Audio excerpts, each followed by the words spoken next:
Hello and welcome everybody to BES Israel Week, which kicks off tonight with a very special event as we commemorate Yom Hazikaron and remember the fallen heroes of the State of Israel.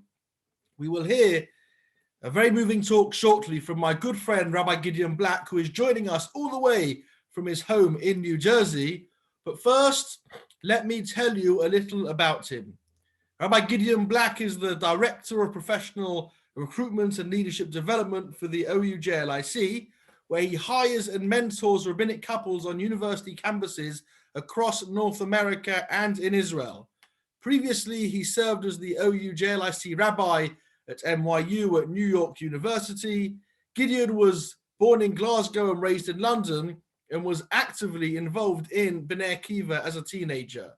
Gideon is a graduate of Gush of Yeshivat Har Etzion, UCL, University College London, Yeshiva University's Bernard Revel Graduate School of Jewish Studies, and the Rabbi Isaac Elchanan Theological Seminary. The way it will work tonight is that Rabbi Black will speak, and when he finishes in around 30 to 40 minutes, he will take questions. Rabbi Black, over to you.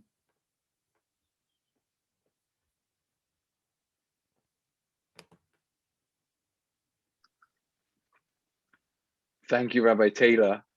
Thank you very much for inviting me. Thank you, Rabbi Taylor and Rabbi Chapper, for hosting me this evening and for giving me the opportunity to share a little bit about some reflections on Yom Hazikaron and to speak about my cousin, Yoni Jesner of blessed memory, who is one of those 23,928 fallen soldiers and civilians who Israel mourns and our people mourns tonight and tomorrow as our nation and our people come together for Yom HaZikaron. Over the 19 years since Yoni passed, I've had opportunities to share a little of his story and to speak in his memory on a number of occasions. But I always find, just on a personal level, speaking in the UK, whether it's in person or remotely, I feel more connected to him and to his story, because I feel like I'm back home a little bit. So I appreciate the chance to focus on him a little bit this evening and to mark Yom HaZikaron in this way with you all. It's a powerful feeling, I think, the fact that we've gathered together, and whilst usually we might have memories of doing this in person at communal events, there's something quite unique that in our homes, we are zooming in or videoing in different online gatherings across the world to commemorate Yom HaZikaron and to recognize that without the sacrifice of those that we're mourning today, we wouldn't have the state of Israel. Simply put, the loss is sharp, the pain is certainly great, and our debt to the soldiers who fell protecting our land is immeasurable. And in a certain sense, we stand very much on the shoulders of these giants. And as a survivor, I just offer one story of loss, of the story of my cousin Yoni, whose Hebrew name was Yonatan ben Yosef v'Marsha Zichrono Livracha. And I find that by connecting sometimes just to one story, one loss, then we feel a deeper sense of connection to all 23,928 souls who we are connected with today. As Rabbi Taylor mentioned, I grew up in London. I went to Hasmonean High School, and after Hasmo, I went to study Yeshivat Har Etzion, known as the Gush, along with Yoni. I chose the yeshiva not because of its prestigious reputation or famous Roshei Yeshiva, but primarily because Yoni was going there. Yoni grew up in Glasgow and I was in London, but our families were very close, and we spent so many holidays and summer camps and chagim together.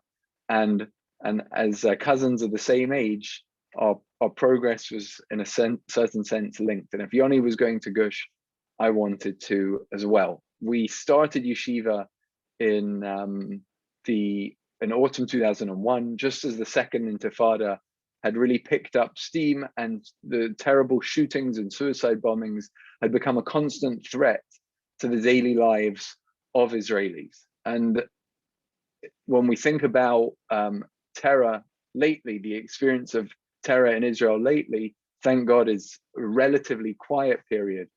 But in more recent years, the trauma of terror that Israelis have known has been that of falling rockets, particularly in the south. The trauma of running for shelter and knowing that a missile could land anywhere at any minute is a pain that so many of our brothers and sisters in Israel carry with them in their very recent memories. And maybe another type of terror that's been more common in recent years has been knife attacks, car rammings as well.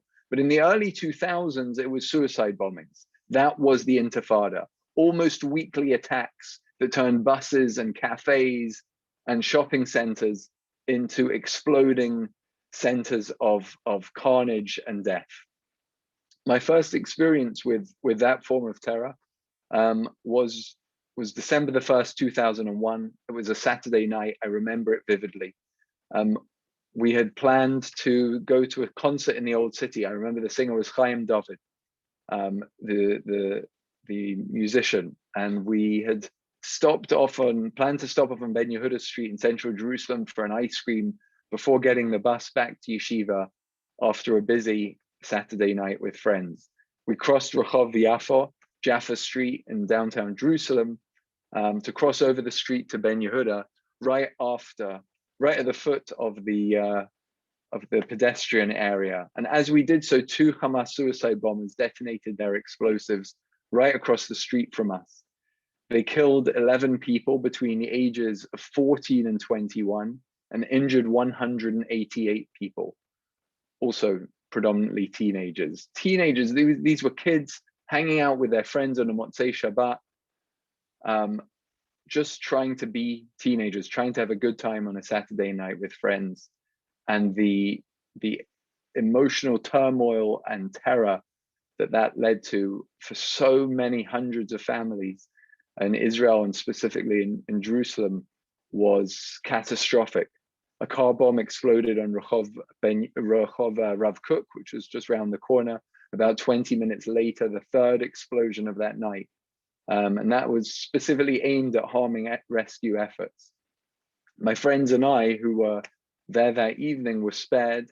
None of us were injured, but images of the carnage were burnt into our minds forever. I remember one of my friends who was standing right by my side, a friend who grew up in Hendon, and he turned to me in panic moments after the explosion because he had blood on his face. And we tried to find the wound to try and help him, give him some treatment, only for us to realize it was someone else's blood who had, from a victim who'd been closest to the blast, that had made its way onto him. So we were close, we felt the trauma, we saw it, but we immediately fled along with hundreds of other people and felt a sense that we'd had a lucky break. But 10 months later, terror struck much closer, even closer. It was September 19th, 2002, just 2 days after Yom Kippur of that year, our second year studying in yeshiva in Israel. The yeshiva had just closed for Bein Hazmanim, for the yeshiva break for Sukkot, and Yoni and I were on our way to Tel Aviv to spend the Chag with my family. Yoni and I had often spent Yom Tov together growing up, but ultimately this would be one which we would never celebrate. As we traveled down Rehov Allenby in central Tel Aviv on the number 4 bus, the Dan number 4 bus, a Hamas suicide bomber who was a year younger than us, an 18-year-old, who had a suicide vest strapped to him. He stepped onto the bus, and as the bus pulled away from its stop, he detonated his explosives, unleashing a huge explosion, killing 6 people and injuring 70. Nuts and bolts that had been packed into the bomb to increase the devastation, to increase its reach and the terror that it caused, created a scene of carnage, and one of those small bolts struck Yoni in the head. Yoni was immediately hit motionless on the floor, and the bus driver and the few people seated towards the front of the bus, they were all killed instantly. And I remember seeing the suicide bomber, as I said, a boy of 18, heaped next to them. I lose clarity of that moment at this point. I'm not sure if I passed out or just the shock of it. But a couple of minutes later, the image of a man kicking down the doors, the explosion causes all the glass on the bus to shatter, but still those middle doors to get out, to climb off the bus, needed to be kicked down. And there was a man who kicked down the middle of those doors in the middle of the bus. They picked up Yoni and helped me off the bus as well, and lay him on the pavement on the street next to us. Magen David Adom paramedics arrived the next moment, and I remember instantly one of them kneeling over Yoni, giving him support, trying to initiate a reaction and doing trying to resuscitate him, shouting "Al Tamut, Al Tamut, don't die, don't die." We were taken to Ichilov Hospital, where the doctors there were highly experienced, unfortunately, in treating victims of terror, treating suicide bombing victims, and they fought through the night to save Yoni's life. And as Yoni's family, Yoni's parents and siblings traveled to be with us in the hospital, but by the following morning, they pronounced Yoni dead, recognizing that there was no chance that he'd be able to recover from the trauma of the explosion. Back in Yerushalayim, a funeral was immediately being arranged on Har HaMenuchot, and hours later, Yoni was buried surrounded by hundreds and hundreds of mourners just hours before Sukkot began. It's uncomfortable for me to say the word a miracle, especially given the loss that we were experiencing, but in a certain sense, my survival was miraculous. I'd been standing in front of Yoni on the bus, closer to the bomber. I was sort of directly shielding him in a certain sense. And as a result, I sensed right away that it didn't make a total sense that I survived with minor injuries and his injuries took his life. Logically, he would be the one speaking about me, not me telling you about his loss. But Hashem, in his infinite and wisdom that we can't quite fathom, decided that Yoni's place was no longer to be in this world, but mine was and continues to be. And so my appreciation for the fine line between life and death was enhanced by the fact that we were very nearly not on the bus at all. Earlier that day, as we arrived at the Tachana Merkazit, the central bus station in Jerusalem, on the morning of the explosion, we found ourselves in front of a line of taxi drivers. Because of the Intifada, tourism had been terribly hit. There was very little tourism at the time. And to see two young men walking into the bus station with big suitcases like they were going on holiday, that to the taxi drivers meant that there was an opportunity for some business. And I remember one of these taxi drivers, I guess the one at the front of the line, he grabbed our suitcases from us. We'd planned that we were going on the bus. We had decided that we wanted to sort of try and live a real Israeli life, that we didn't need to be these foreigners who were on holiday the whole time. We were living there. We were in our second year living there and perhaps would be there for longer. And we wanted to experience sort of the real Israel. And at the time, and what sounds sort of somewhat unusual to say it now, at the time there hadn't been a suicide bombing for about a month. So it was a lull in the Intifada at that time. And so we felt confident that we could take the bus from Jerusalem to Tel Aviv to start this Sukkot holiday. And this taxi driver grabbed our suitcases without our permission, just with that classic Israeli chutzpah, grabbed our suitcases, threw them in the back of his taxi and said, "You're not taking a bus today to Tel Aviv. I'm going to take you all the way to where you're going." And not wanting to make a fuss and being a bit intimidated by his his sort of aggressiveness, we got in the back of the taxi and agreed a price. And as he started to drive away, he then told us he'd actually need to charge us more because we were going further than he originally thought, and he would be picking up someone on the way. And so we just looked at ourselves and we said to him, you know, before you start driving, we're just going to stick with our plan. And we got out the car and grabbed our suitcases and made the fateful decision to go back into the bus station. And so whilst I feel tremendous gratitude and to Hashem for being so fortunate and to have been blessed to be spared, and it's now been 19 years since Yoni was killed, and Yoni was 19 years old when he died, and so there's a certain poignancy to that. I feel a certain sense of responsibility to speak a bit more about Yoni and to share his story, to try and fill the vacuum. You often hear relatives talk in the most glowing terms about their loved ones who have died young.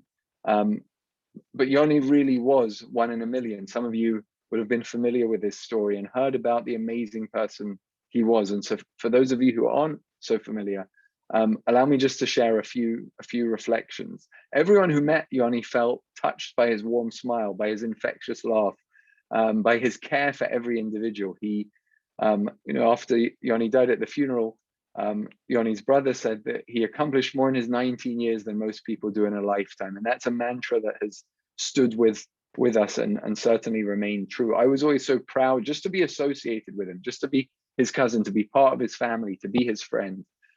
Growing up in Glasgow, Yoni was a pillar of the community, despite being a young adult, not being a grown-up, so to speak. He was a pillar of the Glasgow Jewish community. He understood, he lived the ideal that the Mishnah in Pirkei Avot says, that b'makom she'ein anashim hishtadel yo'ish, in a place where there isn't a leader, where there is no that man, strive to be that person. And just thinking about some of Yoni's accomplishments while he was in school, while he was in his teenage years, leave that to be without question. He was the Rosh of Scottish B'nai Akiva, running its weekly sniff and machanet, summer and winter camps. He was always the most popular madrich. Kids were drawn to his creativity, his sense of fun, his ability to explain things in an accessible and relevant way. They felt that they mattered and that they were important when they were in his presence. At shul, at Gifnock Shul, which was the shul that Yoni went to, the family went to, he arranged and ran the teen minyan on Shabbat, even though he was a teen. He laned from the Torah most weeks, either in the main minyan or in the teen minyan, or during minyan during the week. He taught bar mitzvah laning to boys in the community, often who were just a couple of years, 3-4 years younger than him. He served for the kashrut division that often held functions in the shul. He was a mashgiach. Sometimes he was needed to supervise in the kitchen and in the catering facility, so that various events and smachot could happen in a kosher way in Glasgow. And in his final year of secondary school, Yoni became a member of the Chevra Kadisha, sometimes sitting at night, doing shmirah, watching the deceased before a burial had been arranged, which is something unusual and unheard of for someone who's still a teenager to be involved in. But as I said, b'makom she'ein anashim, in a place where there was a need for leadership, he stepped up and recognized that he was in a community where his involvement and his leadership would make a tremendous difference. And in his final years of school, as he decided he wanted to spend time in yeshiva, emulating his older brothers who had done the same, he had a regular, sometimes nightly chavruta with the head of the Glasgow Beit Din, and remarkable what he could fit into a day. But we all sort of aspire to keep up with him. Another achievement that was inspiring to me was that he would sometimes go into some of the different secondary schools in Glasgow to teach a Jewish assembly. Without a Jewish secondary school in Glasgow for Jewish students to go to, there would still be some Jewish learning so that there could be religious education once a week. And someone in the Jewish community, sometimes a rabbi or other individuals, would visit these schools and give a shiur or a class during a lunch break for the Jewish students. And Yoni often did this. Remember, he'd be teaching his peers, his friends. And he realized that by coming to yeshiva, by making a decision to pursue his own growth and development, there'd be one less person in the community who'd be able to do this mitzvah. So the summer after finishing school, before going off to Israel, Yoni turned down an offer to go backpacking around Europe with me and some of our friends. And instead, he planned and wrote a year and a half's worth of classes of shiurim, so that in his absence, adults from the community could go into these schools and give a shiur that Yoni had prepared. It was a remarkable act of selflessness. Once we began yeshiva, it was clear that Yoni's passion for Torah study was real, and that he was invested deeply in growing in his learning and his scholarship of all things Torah related. Yoni had a strong Jewish education, but he hadn't gone to a Jewish school, as I mentioned. And so he had this energy that he wanted to make up for lost time. And so he would carry on his Torah learning during lunch break and dinner break in each evening, and learning by himself or setting up a chavruta with someone else. And because of that relentlessness, within a few months, he'd gone on to become one of the leading Talmidim in the yeshiva, certainly among the chutznikim, among the non-Israelis, and people respected him because we could see that this is someone who's just developing and investing and taking this seriously, and just coming leaps and bounds in such a short space of time. It's clear he's tremendously intelligent, but it also had a work ethic that was unparalleled in the yeshiva.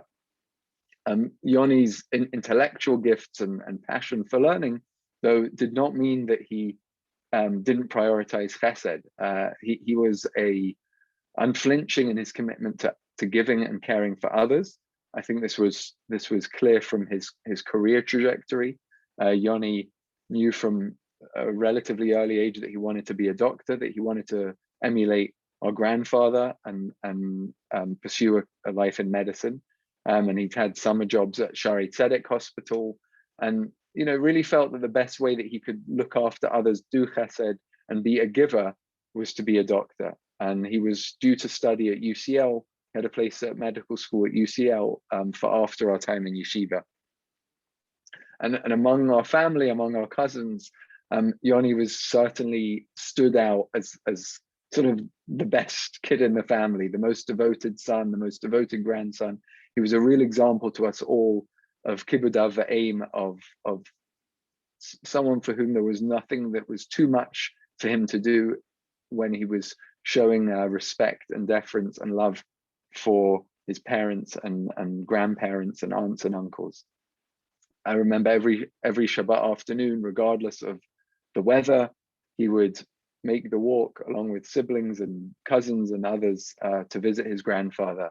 And even from a younger age, he sensed that this was his duty, this was his responsibility, and he did it without any hesitation. But when I think about sort of the midah, the attribute that was at the core of all of this, that made Yoni tick, that was really his sort of what energized him and made him who he was, it was really the sense of the tzelem Elokim, the godliness, the divinity that resides in every person. And that he could see it, he could feel it, and almost he knew he could bring it out. He never said this, but I think he must have been aware of the impact, the special touch that he had, and how people felt when they were around him. And so he could tap into that goodness and that godliness. But he was sensitive to it, irrespective of whether the person before him was young or old, rich or poor, smart or an intelligent or a simple. Jewish or not Jewish, popular or unpopular, everyone mattered to Yoni. Everyone warranted his full attention. Yoni believed more than anyone that I've met that given a proper chance, anyone can shine and really truly has something to offer. One incident that jumps to mind that sort of really shows this is that in yeshiva there was a laundry room where you would put your dirty laundry in a rubbish bag and tie it up at the top, put a piece of paper with your name in it, and dump it outside the laundry room.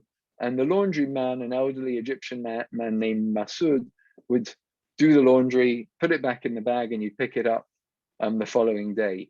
But Yoni made a point every time he made a trip down into the basement of the yeshiva to the laundry room of stopping and talking to Masood and hearing about his life and learning about his family, which was a gesture that most of us didn't even think to make. But Yoni treated Masood the same way that he did any of the rabbis in the yeshiva. And they built such a rapport that Masood actually invited Yoni to spend Seder night with his family, that Seder that we were in Israel in yeshiva. The way that Yoni spent the morning of the bombing, his last morning in this world, just shows how remarkable he was. Before heading to the bus station that I described earlier in Jerusalem, we actually went to a shiva house. We paid a shiva call to one of my friends who'd just lost his father to cancer, and it was a Thursday morning. There was Torah reading at the minyan, and when it came to laning, there wasn't anyone who was prepared to lane. No one had been assigned to read from the Torah that morning. And just as Yoni had done regularly at Gifnok Shul in Glasgow, he stepped up to read from the Torah when there was no one else capable. And that week happened to be V'zot HaBracha, the final Torah portion in Kriyat Torah. And it always hit me afterwards that it's very symbolic and quite powerful that Yoni read the final parsha of the Torah on his final day. Following the shiva house, we headed back to get our bags before heading to the bus station, and the Yoni stopped me on the side of Yafo Street because he had something he needed to take care of. 3 weeks before Yoni's death, we'd actually been learning together in the yeshiva. Yoni was holding a pen in his hand, making notes, and realized the pen wasn't his. And he became very concerned whose pen it was that he'd borrowed without realizing it. And he recalled that the previous day he'd been in a secondhand bookshop with his father, Joseph, and after signing a check to pay for this book, he must have accidentally slipped this pen into his pocket that was really the shopkeeper's pen. And so 3 weeks later, he'd kept that pen with him. And 3 weeks later, on the morning of this terrible attack, on Yoni's final morning in this world, as we headed out of this shiva house, Yoni asked me to wait on the street for a few minutes as he had an errand that he needed to take care of. And he returned 5 minutes later with a smile on his face, thrilled that he'd been able to return this very insignificant object to its rightful owner. In the wake of Yoni's death, tremendous good had been accomplished. The first act of goodness that came out of his death generated a lot of political interest, and it put Yoni's parents, my aunt and uncle, on an emotional roller coaster.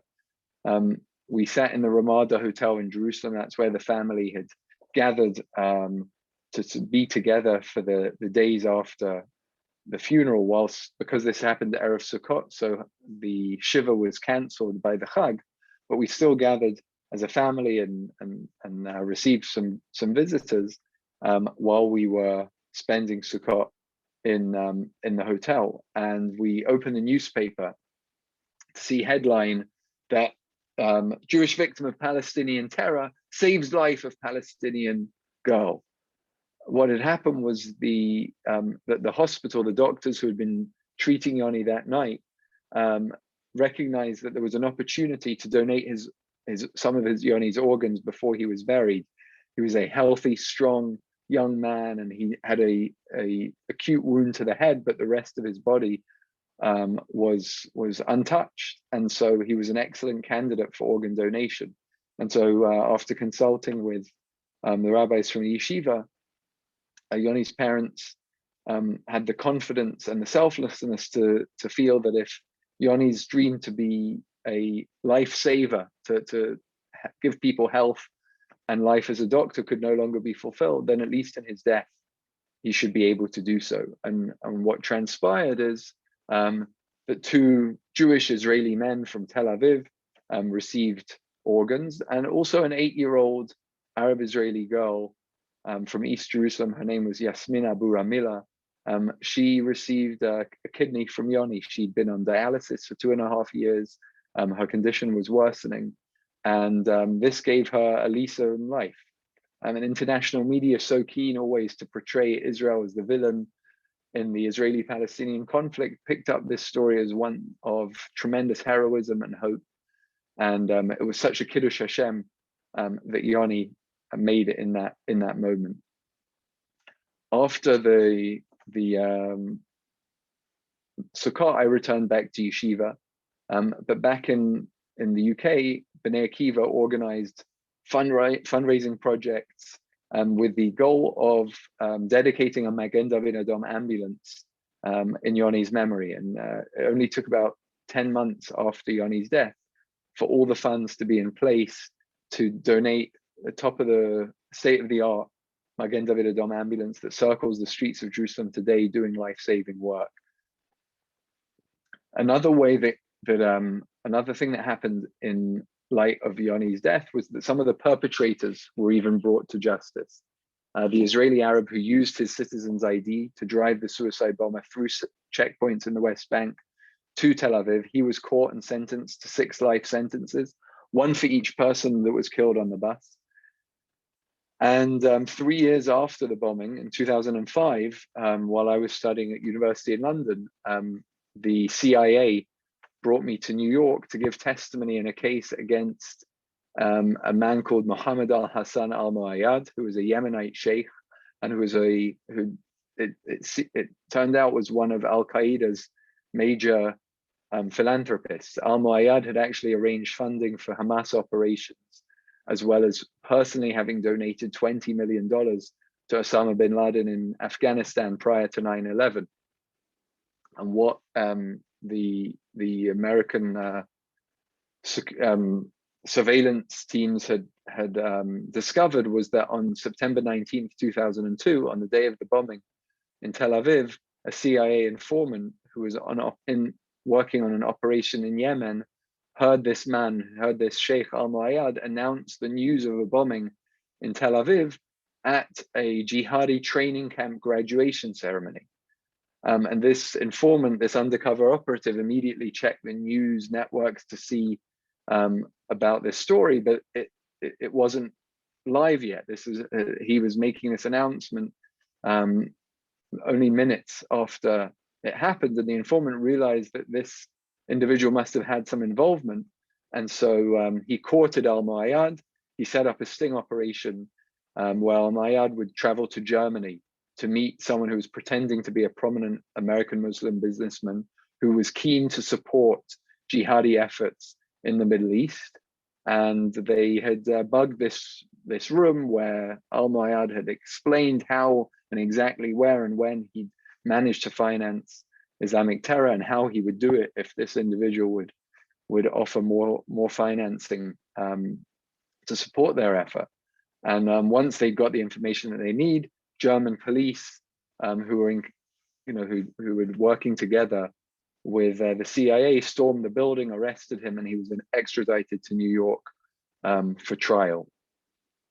In the years that followed Yoni's death, Yoni's family, Yoni's parents and siblings established the Yoni Jesner Foundation, which is of which the flagship is the Yoni Jesner Award, which many of you might be familiar with from schools across the UK. The award is predominantly a program for 11 and 12-year-olds to commit hours of community service during the school year, be it visiting homebound seniors or hospital patients, or volunteering in shelters or food pantries.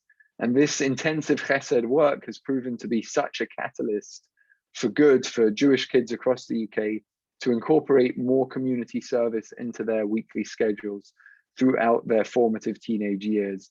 And I can't think of a better way to respond to terror than that.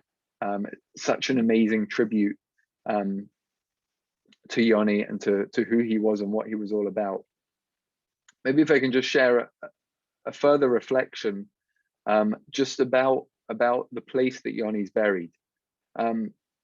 Each year on Yoni's Yortzeit on Erev Sukkot, family and friends and rabbis from our yeshiva gather at Har HaMenuchot for a memorial service. And it served as an anchor for our family and for those in Israel who are close to Yoni for many years. I was last in Israel for Sukkot in 2015. So that, it's been more than 5 years since I've been able to be at that tekes, at that memorial service.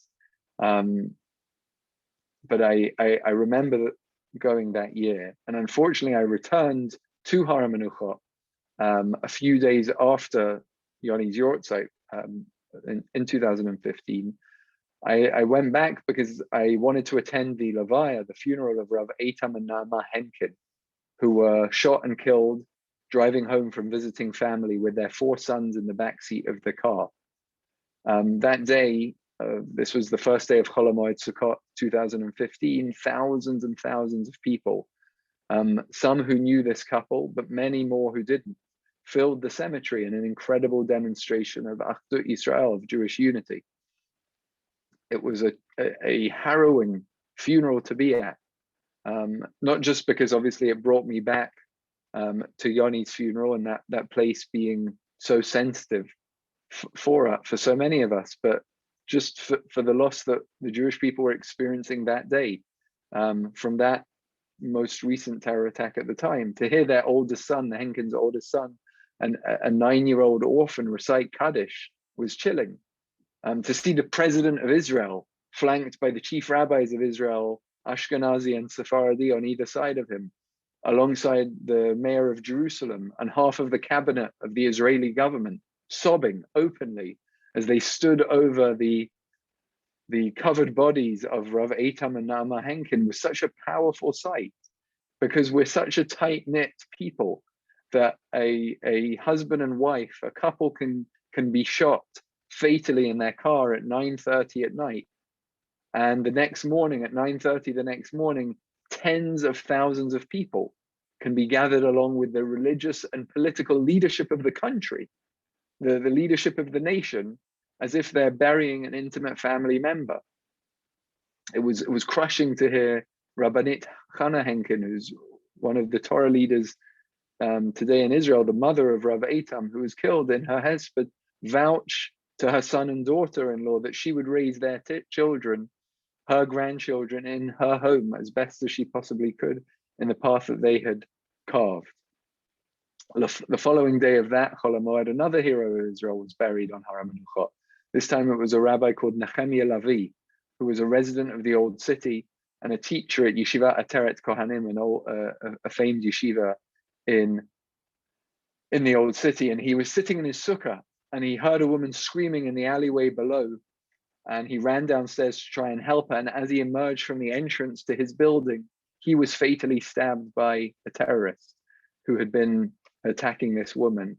The Henkins, Rav Lavi, Yoni, and so many other victims of terror, including 5 members of the Skyverskirder family, the parents and 3 of their 5 children, who were a Dutch Israeli family, who were at the 2001 Sparrow pizza bombing, whose graves just rest a few graves over from where Yoni is buried. All these individuals, all these victims of terror, lie on Har HaMenuchot today. And each time, if you're familiar with where Har HaMenuchot rests on the side of the hills entering Jerusalem, on the side of Kvish Echad,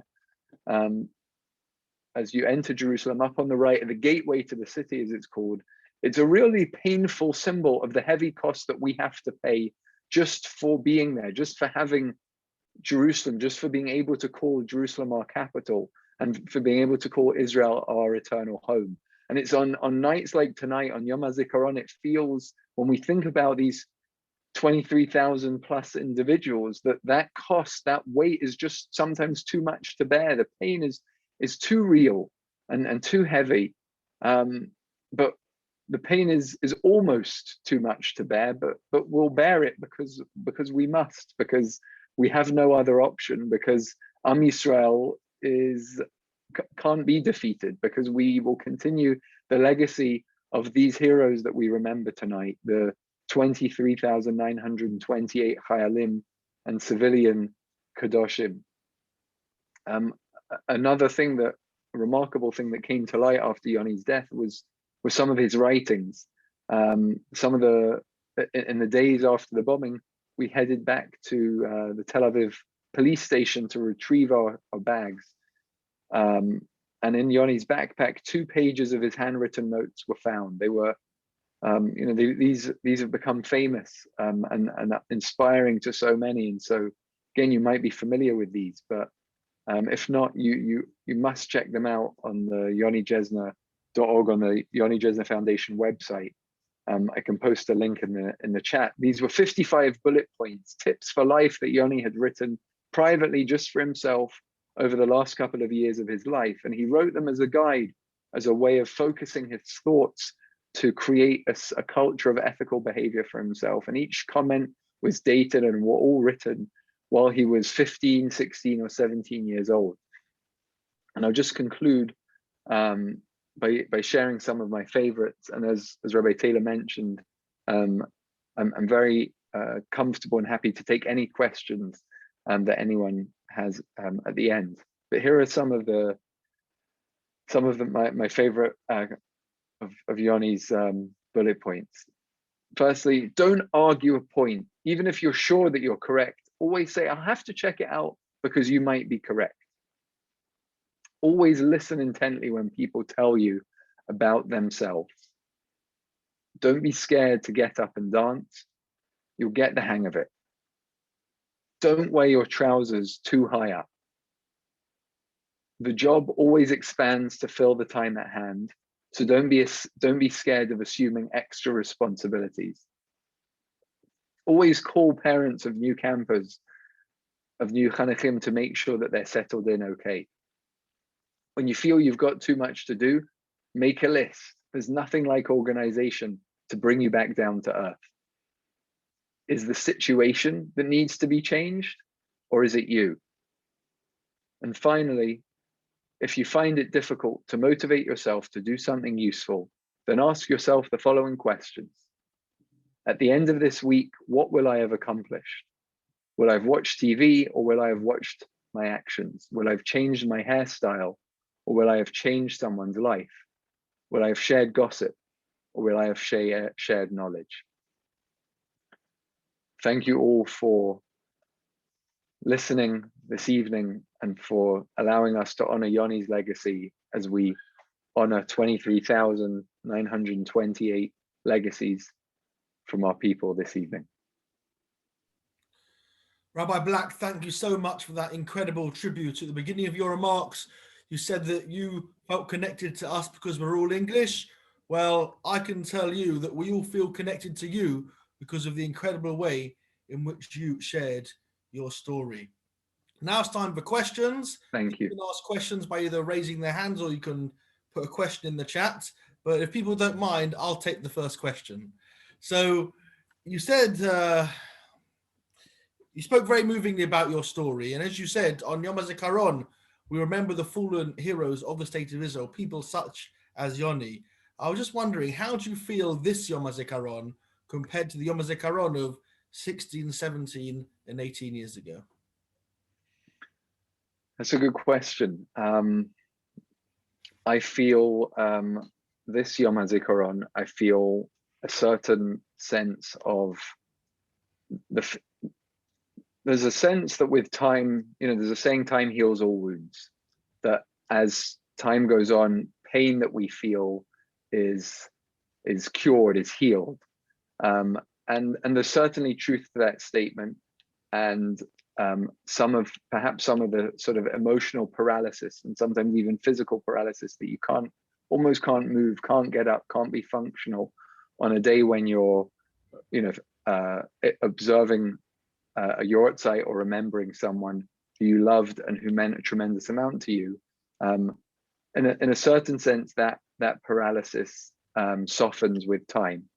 And so whilst the loss is something that we'll never get over, and Yoni's value to us is everlasting, I think with time the bracha, in a sense, is that we can try and focus less on the pain and the trauma. And in this instance for me, there's also trauma that goes with the bombing and the actual terrorism, and what you see, the visual, the scarring from the scene of the attack, and that with time that softens and those memories dull a little bit, and we can focus on the love and the memories and the stories of those that we've lost. And so I feel certainly a weight of responsibility to live up to Yoni's legacy and to try and do justice to who he was, and I will always be inspired by him. But I feel very blessed to also remember the good times and his simcha. He was such a joyful, happy, fun person that has to be the dominant message when thinking about him specifically on Yom Hazikaron or on his yortzeit. Anyone got a question for Rabbi Black?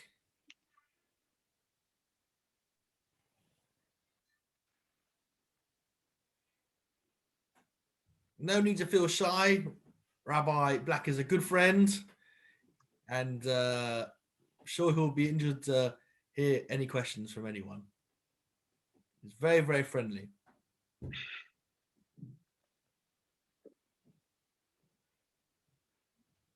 Yeah, Linda. Yeah, I'll hear. I'll unmute you. Yeah. So we got a question from Linda. No, I don't have a question. I just want to say that I knew Yoni, I knew all his family, and I just want to say that he was, as Gideon said, he was all things to all people. And I remember clearly, my late husband and I were on a flight from Israel back to England, and Yoni was on the plane, and he came right over because we knew each other very well, and made a point of talking to us. So warm, so friendly, and he said, "Look," he said, "I've just had a present of a new watch," and he showed us the watch, and he was just so friendly. Anyway, 4 years ago, I was at a Burns supper in Tel Aviv, and his father was at the same Burns weekend at a hotel in Tel Aviv, and I told him the story, and he said, he said, "I didn't know this story." He says, "But I want you to know this is the watch," and he showed me the watch of Yoni. It was just such a nice memory, and he was just such a sweet person. So thank you so much for sharing that with us. Thank you. We have a question in the chat from Gabrielle. Did your loss ever lead you to a crisis of faith?